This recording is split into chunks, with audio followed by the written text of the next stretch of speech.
Assalamualaikum warahmatullahi wabarakatuh. Saya akan mengajukan beberapa pertanyaan kepada Mas Zaki dan mohon berkenan untuk memberikan informasi sebagai seorang praktisi PR dalam CV Chania Jaya Rowocaci.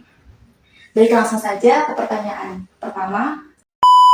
Menurut Mas Zaki, bagaimana sih peran penting lobby dan negosiasi dalam industri perusahaan celana jeans? Baik, saya jawab ya. Berarti untuk jadi peran PR itu menurut saya sangat penting, soalnya kan PR itu sebagai ujung tombak ya, ujung tombak dalam pemasaran juga itu kan untuk PR itu butuh relasi yang banyak gitu. Jadi dengan adanya PR yang bagus, maka produk kita kan semakin dikenal, terus klien kita juga akan semakin banyak, sehingga pemasaran jadi akan lebih lancar dan banyak prospek kedepannya. Berarti sangat penting ya, Mas? Menurut saya sangat penting. Adakah pengalaman yang konkret tentang penerapan, contoh pengalaman tentang lobby dan negosiasi yang Mas Zaki lakukan? Kalau pengalaman sih banyak sih. Pengalaman kan, jadi kan pernah dulu saya ada klien dari Purwokerto, sama Semarang, sama Solo juga banyak kan. Nah itu kan ya dalam negosiasi kan kadang ada tidak cocokan gitu. Terus dengan komunikasi yang bagus terus dan diobrolin itu secara intens ya. Jadi kan deal juga gitu. Yang penting kan intinya PR itu harus memiliki skill komunikasi yang bagus. Harus memiliki skill komunikasi yang bagus. Kalau seperti itu, bagaimana sih cara menangani situasi ketika terjadi perbedaan pendapat ketika proses lobby ataupun negosiasi? Tipsnya. Kalau beda pendapat sih pasti bakal sering terjadi ya. Soalnya kan memang kedua belah pihak itu saling kepentingannya kan beda-beda gitu. Jadi kan supaya tercipta kerjasama yang menguntungkan kedua belah pihak pasti kan ada negosiasi. Dan jika ada perbedaan pendapat ya intinya itu harus dikomunikasikan secara baik, itu harus bersabar gitu, saling menerima masukan, jangan egois.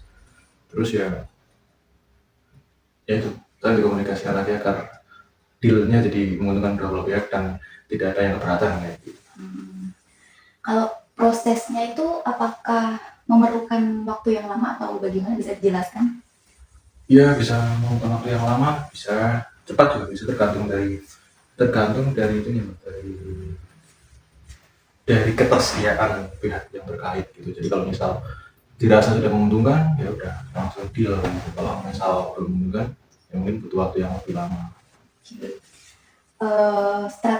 Bagaimana strategi yang digunakan dalam membangun hubungan yang kuat atau supaya kerjasamanya itu terjalin, gimana strateginya? Strategi itu kan beda-beda ya, setiap orang beda. Kalau saya sih sebenarnya nggak ada strategi, yang penting mah kita percaya diri terus apa adanya gitu. Jangan berbohong sama orang lain.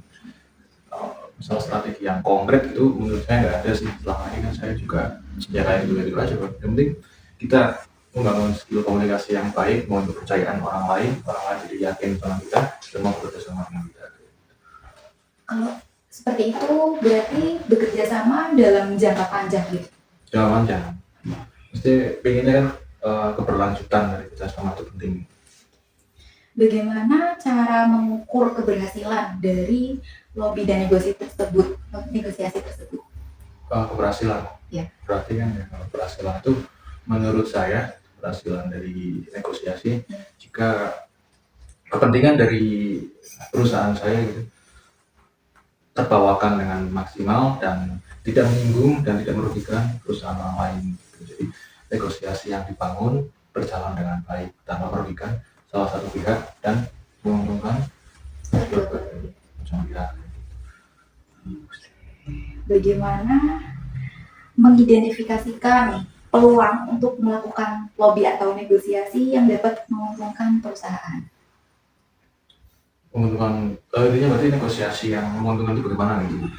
Ya, misal jika saya ada menawarkan jasa laundry gitu, ya jika dirasa secara harga, secara modal itu udah sesuai, udah pas gitu, secara hitungan produksinya sesuai dan orang yang saya ajak negosiasi itu tidak beratan menerimanya, ya itu sudah termasuk ke dalam keberhasilan dari sebuah negosiasi.